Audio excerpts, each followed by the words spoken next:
Man, there's a really scary statistic for me. Thank God I made it over the hump, but 79% of NFL guys are either broke or divorced within 2 years. 79, dude. Because most people, here's the deal, most people think NFL guys made millions and millions and millions. Oh, you played for 8 years? Oh, you probably made at least 40 million. Right. Buddy, there's only 5% of the roster that makes 95% of the money.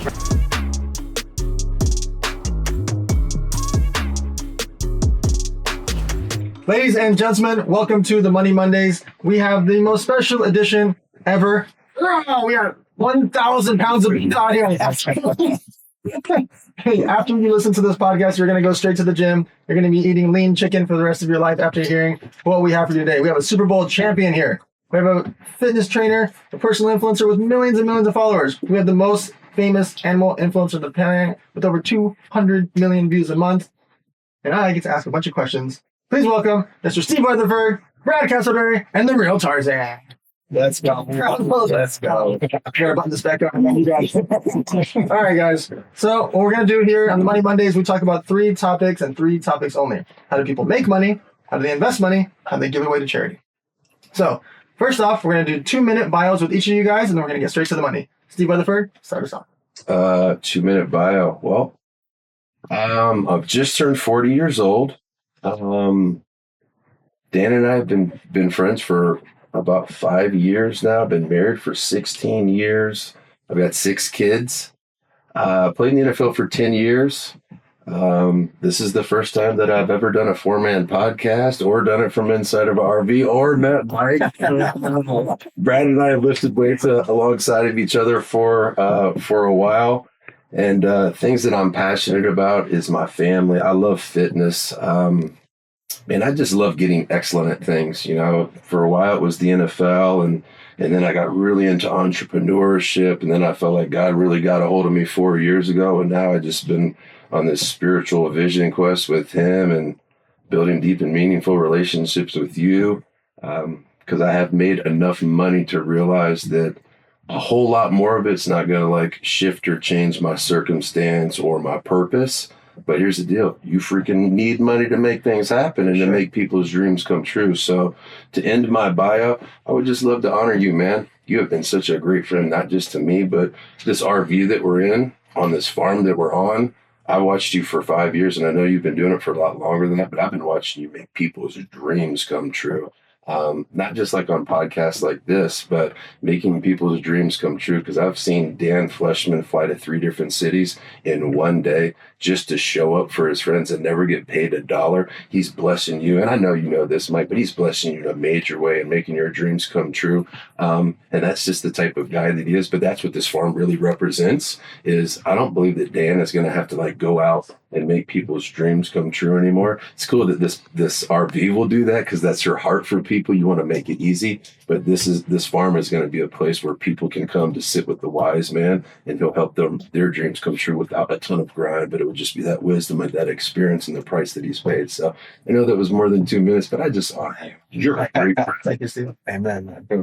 Yeah, thanks, man. All right, Brad Castleberry, tell us the story. Yeah, born and raised in San Diego, just raised by my mom. I have 2 kids. They're beautiful. They've made me who I am. I just work hard every day. I just, honestly, just the ups and downs of life have kind of really shown me who I am and what people need. People need to just be around positive people. They need to be doing what they love to do. A lot of people get lost, I guess, in the life, try to lose themselves. And I feel like there's not really many men out there supporting people, patting people on the back. It's a pat on the back does a lot to a man. And a lot of people are missing that. And that's something I feel I want to do to people, make them feel good, give them hope. I stress out. I get all messed up in my mind too. I'm just like a lot of people. And just showing people that's just life, man. Life is going to hit you where you don't know it's coming. And you got to just keep working hard, little steps. And another thing is just fitness and health. I've done it my whole life. And I feel that's one thing that's really helped me sustain. If you kind of lose your body, you start losing your mind. But yeah, so honestly, just working out has really kept me going. My kids. And now I'm here with you guys, and honestly, like when we met, like now with you, like ran into you, like all this is just like meant to be. So just for me, where I'm at, where I'm going, is just I want to help more people with what I've gone through and what I've experienced. So fitness has helped me do that, and now I coach people, train them, and help them be better. And that's kind of where I'm at, and teach my kids that honestly, like men should be taking care of their kids and leading them in the right direction, be there when they need them. And that's something that I feel in this world is kind of forgotten. There's a lot of men out there that leave their kids. If you're a man, don't leave your kids. Yeah. You got to take care of them. And I have a daughter. I'm like the man in her life. So I'm just proud of them. And I'm proud that I've become the man I am without having a father in my life. And so like it's one thing I how to teach myself and what I never wanted to do is leave my kids behind. So like not having a father, it made me do the complete opposite of like sticking there with my kids. That's good. So yeah, and a lot of people like make that excuse like, oh, I didn't have a father. Now I didn't know how to be a father. That's a choice. So I made the right choice on changing the opposite of what I had. So yeah, that's a little bit of who I am and where I'm going. Love that, man. And to our co-host, the real Tarzan, give us a 60-second bio. Fast. I'm from Rhode Island, the smallest state in the United States. You guys know I love animals. Animals my whole life. Traveled 25 countries. I have a couple million followers on social media, but more than a couple. Let's just be fair. He did a video last week that got 105 million views in 2 days. Shit. Just 135 million. Sorry, I didn't look today. Check the sound scan. I get it. I was head of the zoo club in my high school from freshman year to senior year. Yeah, man, that's about it. We have our own nonprofit. We have an animal sanctuary here in Temecula. We just moved over from Miami, and we work with different nonprofits around the world. And yeah, man, we got much more to go, much more to come. Mm-hmm. So this RV motorhome typically drives to people's houses. We'll go pull up to Dan Bilzerian's house and go pull up to this lady's house, and we'll show up. But right now, we're actually sitting on the 26-acre ranch, nicknamed the Wild Jungle, WYLD. That's what Tarzan's been building here. There's over 85 animals and growing. We rescue a lot of the animals. We buy some of them, and we rescue 95% of them. So if you guys ever want to visit us, we're in San Diego, right there in the Temecula area. All right, guys, let's get straight to the money. Steve Weatherford, Brad Castleberry. Got some serious questions for you. All right. So we go through 3 things. How do you make money? How do you invest money? How do you give it away to charity? If someone wants to get into professional sports, there's a very, very, very tiny percentage of people that go from college athlete to NFL, NBA, MLB, etc. What do you think the difference is in mindset that gets someone, because I don't think it's the body. I think there's a lot of amazing specimens that are out there. And if you line up 100 college athletes, there's not going to be that much difference in 4.6 versus 4.4 40-yard dash, right? I think it's the mindset. What do you think is the difference between an amateur, college athlete, and one of those NFL players? Yeah, I would say, to Dan, what I'm hearing you say is like, what's the difference between good and great, really, really great amateur and a real pro? Yeah. And I feel like maybe this answer can serve those guys that don't play sports that are listening to this for money. It's grit. Because the size of the athletes in major college, like Big Ten is where I played University of Illinois, the size of those athletes at that level and the size of them in the NFL is about the same. Their speed, right? Their speed of play is different, but it's a grittiness, right? Because it takes great athleticism and great abilities to get a shot in the NFL, but it really takes a lot of grit to stay, because a lot of people don't realize for the NFL, for example, the majority of the contracts, like the 95% of the contracts, aren't guaranteed. Like my signing bonus was guaranteed, but I remember calling my dad. You were speaking a lot to father, so I'll speak to this. I remember calling my dad, and I honor my dad. He was a great dad, but I remember calling him and telling him like, hey, I made the team. And I remember him before he said, congrats, I'm proud of you. It's like, hey, remember, this job's only week to week. Wow. And so for the majority of my career, my job was week to week. So people would like celebrate you on Sundays, but they don't realize that your wife is at home fasting. And every time that you punt and she's in the stadium, she puts her head between her lap and she's like, please God, please God, please God, it's really stressful, but I believe that a lot of people that aren't athletes can really connect with high pressure situations. And I'll share the statistic that I was going to share. I set context for it is, once you make the NFL like I did as an undrafted free agent, and I'll compare me to first rounders, there are more undrafted free agents that have a 10-year NFL career than first rounders that have a 10-year NFL career. Those are the greatest pedigree athletes of the walking the planet. The best athletes around the USA track and field team, they're in the NBA and in the NFL. You see Tyreek Hill. Oof. Oh my God. That's context for you. Yeah. The greatest speed and the greatest athletes that we have are guys like LeBron James and Tyreek Hill, and they're not running track. And I say those things to say, what's the difference between those high pedigree animals, right? And I say that in an honoring way because I wish I was like that. I'm close, right? But I'm not that. Those guys, less of those guys have a 10-year NFL career than guys like me. And it's grit.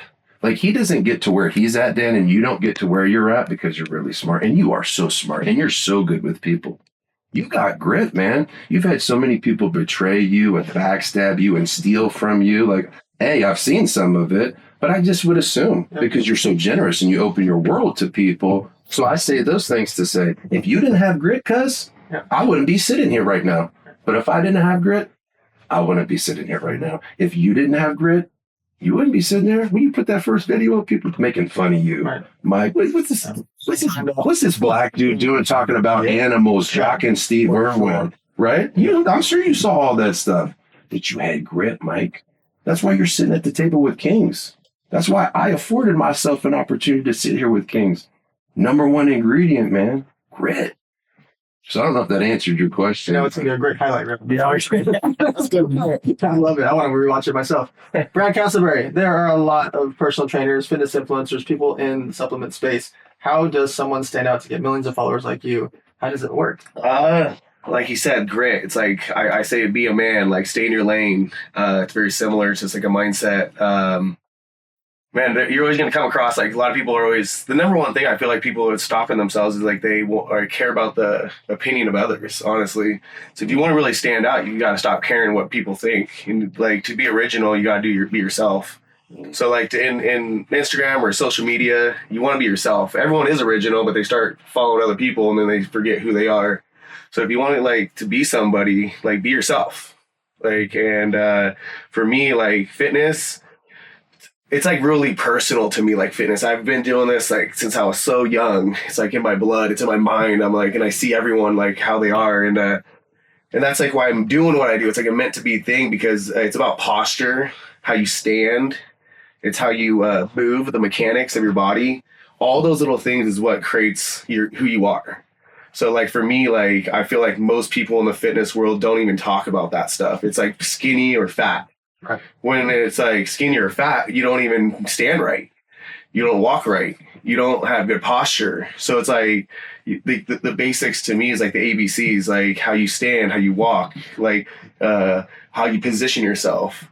And then that's like, we're talking about athletes. Like a lot of these athletes could be better athletes if they just knew the better stance and body mechanics of their cells, not just working. It's how you work. So I feel like a lot of people in the fitness world have no clue what they're even doing with the basics.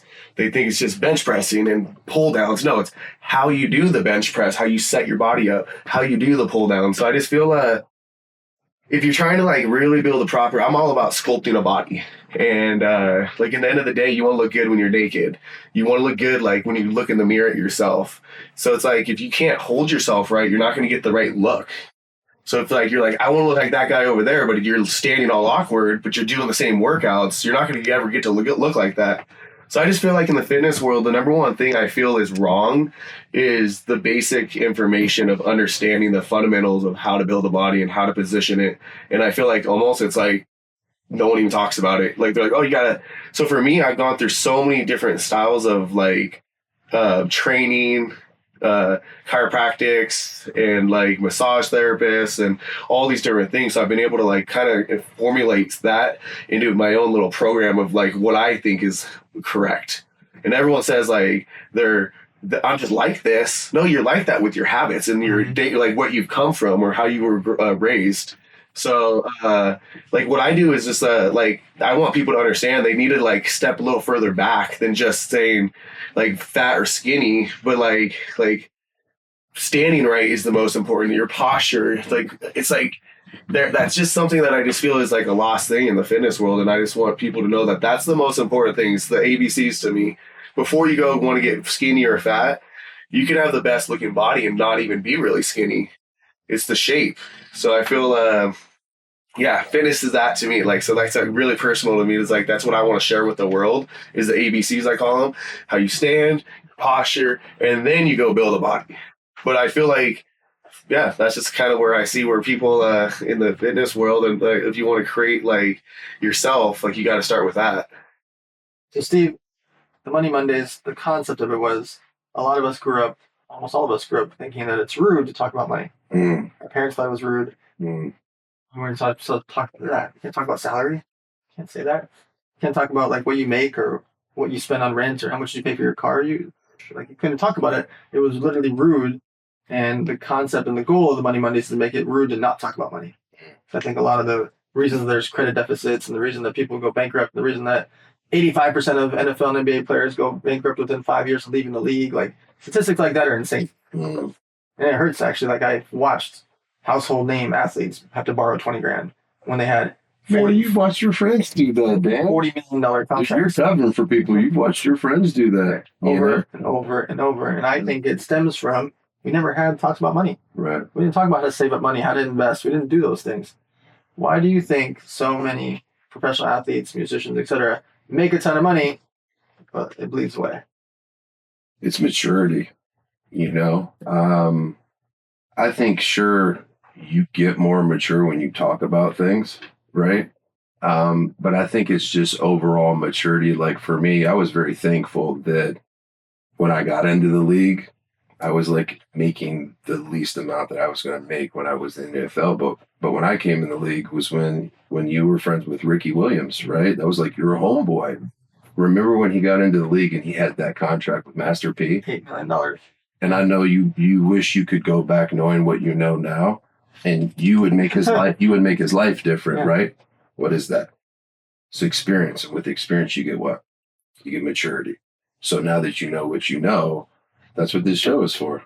It's for you to bring up the maturity of other people because of the experiences of your life and the experiences of the other people that you're going to have on here. So to kind of go back to your context, you said 85%. Man, there's a really scary statistic for me. Thank God I made it over the hump, but 79% of NFL guys are either broke or divorced within 2 years. Oh my God. 79, dude. Because most people, here's the deal, most people think NFL guys made millions and millions and millions. Oh, you played for 8 years? Oh, you probably made at least 40 million. Right. Buddy, there's only like 5% of the roster that makes 95% of the money. Right. But here's the deal. From my maturity, kind of coming back to my story, and then I'll land the plane and we'll let Brad share. I made the larger amounts, like the $3 million signing bonuses that God blessed us with. That came when I was in my 7th year. Right, I was married. I had some kids. I had some maturity. I had already made some mistakes and bought the stupid watches and jacked my truck ups on 40s and then traded it in a year later because it drives like crap and my wife can't get in. Like, I made all those mistakes, and I'm sure I blew a couple $100,000, but it's like I'm so thankful that I wasn't like Ricky and sign a bad contract. But what if you're like Reggie Bush? And you get into the NFL and you sign a $62 million contract and you get all of your money in the first 2 years and you make mistakes with it because you're thinking to yourself, Mike, like, oh, bro, I'll be making money like this forever. This will never happen to you. But what if YouTube shut off tomorrow? In the name of Jesus, that'll never happen. But I'm saying things like that can happen, and people they just think things are just going to keep raining down. And you're a businessman. You've seen some of your businesses that you thought were positioned to sell for freaking 100 million. And a year later, you can't get somebody to take the inventory. Right. So I think a lot of that comes with maturity. And it says in scripture that with many counsel comes much wisdom. And so like when I was with Dan on the car ride last night, I was asking him, questions about his relationship and taking interest in his life. But I knew at some point, if I had an opportunity, I was going to ask him for some business wisdom when I asked you about the company that I invested in, the telehealth company that's just absolutely blowing up. And I'm like, dude, we're at critical mass. Could I get some wisdom? Because I don't want to make more mistakes than I have when I have a friend like this, Mike. And you shouldn't either. And Brad, neither should I, man. We should just be, and I say that to honor you. And I know you don't have all the answers, but you have taken so many more shots than me. So like if I can come in here and Dan could adjust my elbow and allow me to invest and protect myself, maybe I'm investing in the same thing. But maybe Dan allows me to put a clause in so when my partner freaks out and gets a divorce, my business doesn't go to the floor, right? So I'll land the play there. But yeah, I would just say maturity, man. Brad, so normally we ask about investing money. I want to ask about investing into your body. How much money does it take to invest into Brad Castleberry? I've always wondered that, man. This guy's take a lot to feed you. It's a lot of time too. It's time. Well, I spend like $1,000 a week if that like I don't see that. I have a family of 8, Brad. when I have kids, I'm talking about like all my kids too. You know what I mean? So like my whole entire my like Costco You need that much. So like Costco and honestly, it's like, but eating healthy does cost more money, and it does. Like, and having your kids, I feed my kids very well. And then I do have like supplements, protein supplements, Shakes.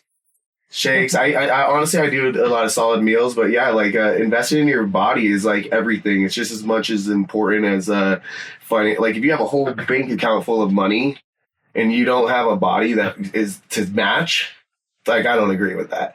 Like you have one life. You gotta look good. You gotta feel good. You got to be able to have mobility, like so.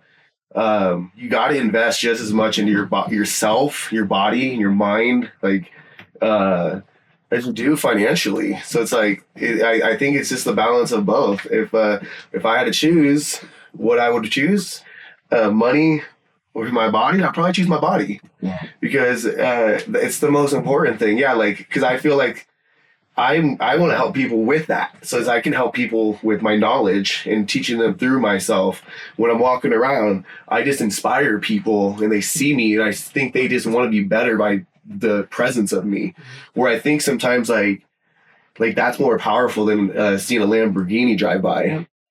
Because it's like individual. It's like, what are we with nothing? What are we? Who are we? And like, so at the end of the day, like you got to invest in your body. You got to invest in your mind. You got to invest in your friends around you. You have to it's accountability partners.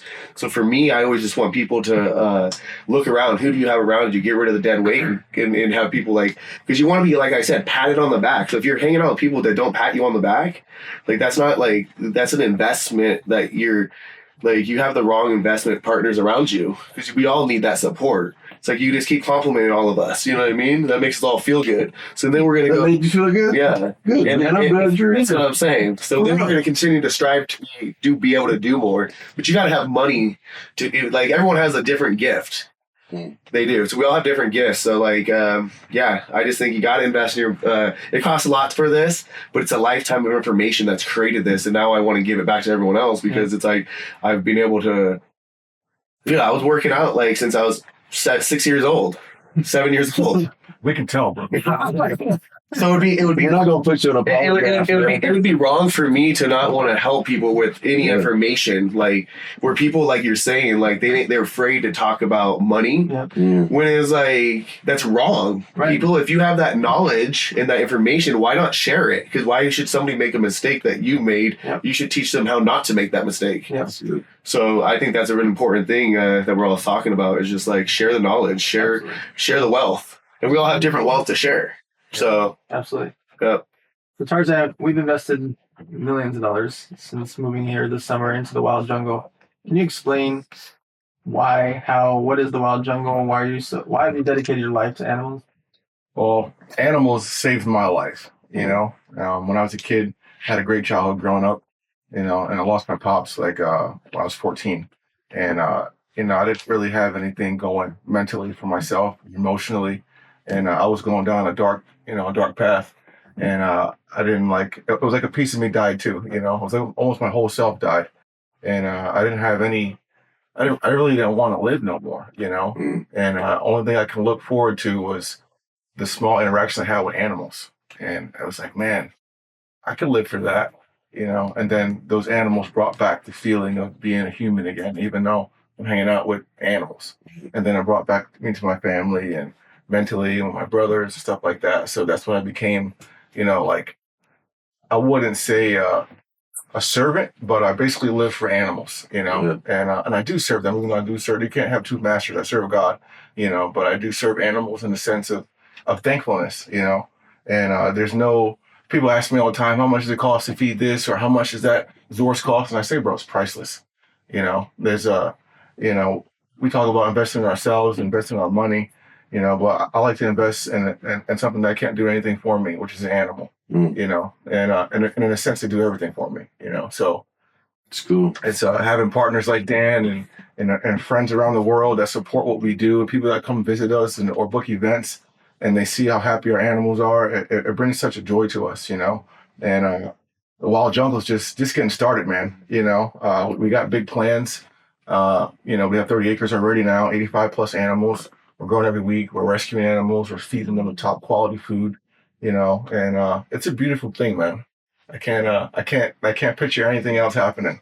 We had our first Komodo dragon tours today. We got that 50 people go swim with the swimming type of lizard, you know, and this first, you know, it was the first warm day in months here. It's been raining and snowing here. So It's so nice. So it was cool for me to see lizards swim, but it was cool for me to watch 50 people enjoy a lizard swimming in a big, huge pond for the first time, you know, and it's a lot of hard work and, you know, sacrifice and finances. And is it going to work? We don't know, but, you know, it's working, man. And so we can't thank nothing but God and, you know, thank our friends for supporting us, you know. It's good, man. It's a blessing, man. Mike's deep. Hey, Mike's deep. Right? He's a deep thinker. Not just an animal, man. Glad you're in here, man. Thank you, brother. Steve, I'm going to ask you more of an emotionally deep question. Okay. When I say that money is the root of all evil, what do you think of it? It's the love of money is the root of all evil. Wow. So I feel like that's a misconception that a lot of people have is money is not the root of all evil. It's the love of money. And you said you can't serve two masters. I served one master for my whole life. Like I know I don't have that much time to spend, but I'm sure we can all relate with like something happened to us too when we were a kid that we didn't deserve, right? So because of that, I thought that I needed to earn my way into like my father's attention or earn my way into be worthiness or earn my way into like that thing that happened to me that I didn't deserve, like nobody knowing about it. And so my life became all about results. So like I grew up in church and like I knew about God and I actually gave my life to Jesus when I was 11, but 6 months after that, something happened, right? And so I decided that, well, if God let that happen, I don't know if God is real and if he is, like, why would he let that happen? And so I went all in on results, you know? And so when I'm hearing like the theme of being in this RV is relationships, you know, like when your dad wasn't there for you, you found relationships in animals because animals can't reject you, animals can't leave you, and animals will always love you back. Like I said this with you, Dan, in the car on the way down here. It's like, man, I love my wife so much, but I love dogs too, you know, because you can lock your wife in the trunk of a car and you can lock a dog in there. And I would never do this, but you could leave for 3 hours and unlock the trunk and your wife will leave you and that dog is happy to see you. Yeah. So like, Mike, I totally like, I get your heart, man. But to your question, bring me back and I'm going to land the plane. Money is the root of all evil. Yeah, money is the root of all evil. So two masters. And so like, maybe I wasn't worshiping money, but I was worshiping results, like getting the trophy. And then it went from getting the trophy to getting the notoriety. And from the notoriety, it went to getting the money, right? And then from the money, it was like, well, did I get the money? And like, oh, is more of this going to change this? And then more of it didn't change this. And then I realized, like, my life is not about results, and my life is not even about religion. My life is about relationships, and my life is about relationship with God. And that, to me, like, flipped everything on its head. And I feel like my personality changed when God gave me that revelation. So I know that was like, it was a deep question. So There's a deep answer. So for the last segment, for the last 10 minutes or so, all of our episodes are 40 minutes because the average workout is 45 minutes and the average commute is 45 minutes. So we make our podcast 40. So you got 2 minutes to put on your headphones, 2 minutes to take them off. Let's take one moment of the 10 that we have left to realize how intentional and how strategic Dan is, not for the outcome or the benefit of him, but for every single person. He has this RV to make it easier on people like us. He makes sure that the length of the show is perfect for what most people will be doing when they consume his content. You are an unbeliever. You have made your life about other people. Yes. It's incredible, but look at the empire that is around you. If you make things about other people, the butterfly effect is everyone wins, and then all these other people start to win. So that actually goes into the last segment, which is about charity. So we like to talk about how do you make money, how do you invest money, how do you give some of it away to charity. So I like the butterfly effect of charity. My charities I don't really raise money for. So Model Citizen Fund I've had for a decade. We make backpacks for the homeless with 150 emergency supply items inside. Half of it's food and beverages. The other half is like a poncho, a watch, sleeping bag, things to help people get through. We give out millions and millions and millions and millions of items to homeless. We also do it for teen abuse shelters, women abuse shelters, etc. But I really rarely raise money for that outside of like some charity poker tournaments for fun. That's an excuse to get everybody together. Because what I want people to do is do their own backpacks for the homeless. You don't need my backpacks, really. You can buy my backpacks if you want to, but you can make your own backpacks. You fill up with supplies. You can get a Ziploc bag and put in 10 or 20 supplies. You don't need 150 items. I have the exact list on Model Citizen Fund's website, so you can see exactly what we put in. And I studied for over a year and a half of asking military and homeless what would they need if I dropped them off in the desert. And that's how we came up with that curated list. But you can go do it yourself and go get a Ziploc bag and fill it up with your kids, your friends, your family, neighbors, etc. The concept of the charity is so people can replicate it. Every year with Trina's Kids Foundation, we bring 400 Latin families to Hubble's studio downtown LA for the last 8 years and 9 years for the toy drive. We do a report card day. We do a back to school day. So kids bring their report cards. We give them out prizes, shoes, fresh haircuts, backpacks, supplies, etc. Then they come back and do the same thing when it's back to school time. Thanksgiving food drive. You can do a Thanksgiving food drive, and you can do a Thanksgiving food drive, and you can do a Thanksgiving food drive. I don't need you to donate to mine. Not because I have some money. It's because I want you to do it. That's the whole point of the Thanksgiving food drive. Is I want to show people how easy it is to do charity. It takes texting, social media, rallying your friends together, and a location. That's it. You don't need to raise millions of dollars. You get your friends together, you get your strangers together, you get people in your local community to show up to a warehouse, an office building, etc., and say, we're doing Thanksgiving food drive. You don't need to have $1. Right. You need to have a cell phone. And you need to be annoying and like text, call, show up at people's offices and houses and say, hey, November 23rd, we're doing Thanksgiving food drive, and everybody bring turkeys and cranberry sauce and whatever. The toy drive. 9 years ago, it was like 8 of us sitting on the floor putting boxes together of toys to give out to these couple hundred kids. Then it was 14 of us, then it was 22 of us. And then this December, we broke the Guinness Book World Records for the largest toy drive in history. Nice. It didn't involve race. It compounded over time and energy of texting and calling and social media and Facebooking, because people are always like, oh, you shouldn't post about charity. I post about charity so that we can replicate it. I don't need a pat on the back from you. I don't need a pat on the back from strangers on social media. I need you to go do charity. We're trying to make it look as easy as possible and show them step by step how to do it. Yeah. So my question is for you guys, what charities do you like? What are you passionate about? And not even the money part of it, but what is it that people could do to get themselves involved in charity or figure out what type of charity they would like? I know that we have a limited time in the show, so I'm going to let Brad go, and then with whatever time is left over, I'll answer. I think it's just get a lot of time. I think people can give time Yes. and go give back to like kids. A lot of people have very, very bad. So like if you can just go and just be nice and go show up at Boys and Girls Club. If you think that you have something to give, like advice. I'm a father. I think these kids need to have a father figure. And I think a lot of people just think that all those things help. But at the end of the day, if you don't have all those things, like you don't have to give something. You can give your time. Yeah. And then I think that's really meaningful. And like people will. And then, I think that's what people should do. It's like, if you don't have all those means of what we're talking about, build those backpacks, the turkeys, like, that's all like good and great too. But I feel like you can just give your time, go show up places. And And charity is an everyday thing to me. I give charity every day. I go and go to Costco and I uplift the sample ladies. You know what I mean? Because they're there. They're people. So and you can give your charity in a daily routine. And I think that's very powerful because we're out in the life. So you can give yourself every day. It doesn't need to be once a year. It can be daily charity.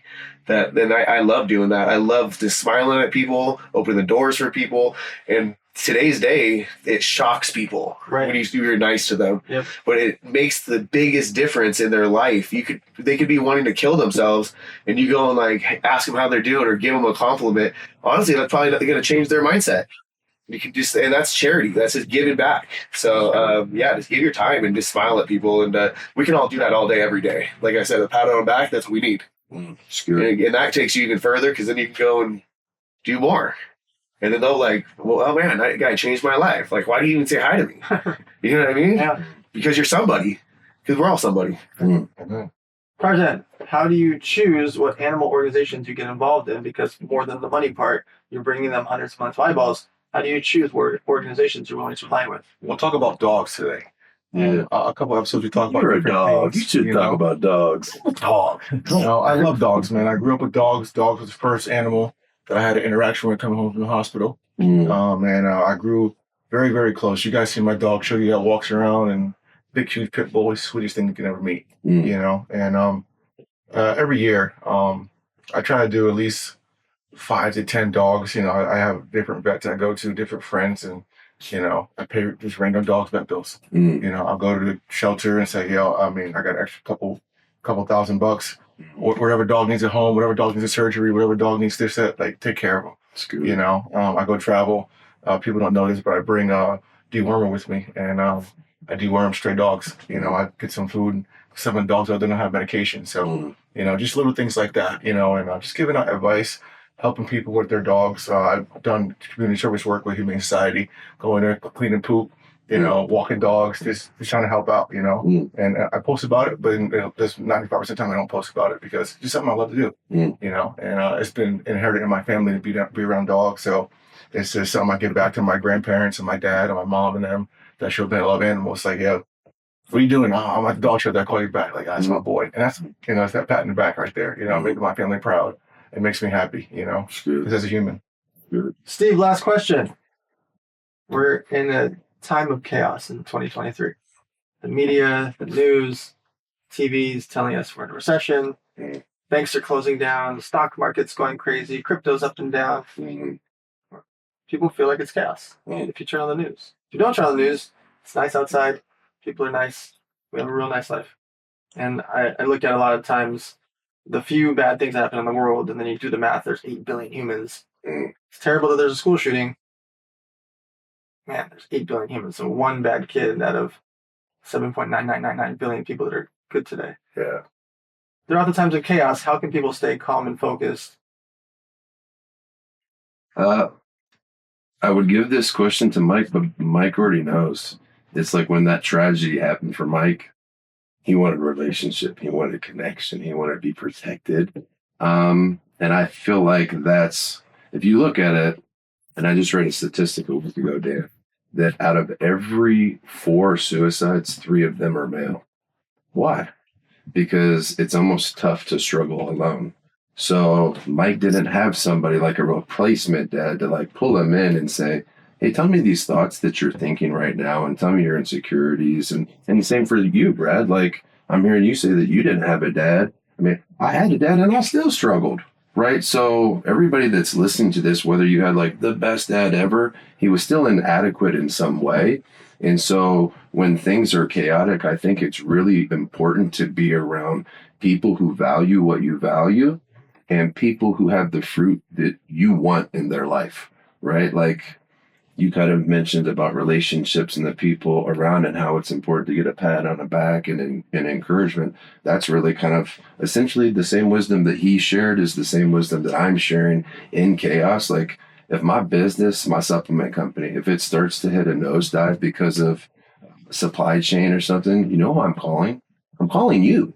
You know, I'm calling our friend Joel. I'm calling my buddies who have sold $100 million supplement companies. And I'm like, you know, like, yeah, right. I'm like grinding to try to make it from 7 to 8 figures, right? Well, like, I feel like if you have wisdom and you have the right relationships, we don't need to struggle in business alone. We don't need to struggle emotionally alone. We don't need to struggle spiritually alone.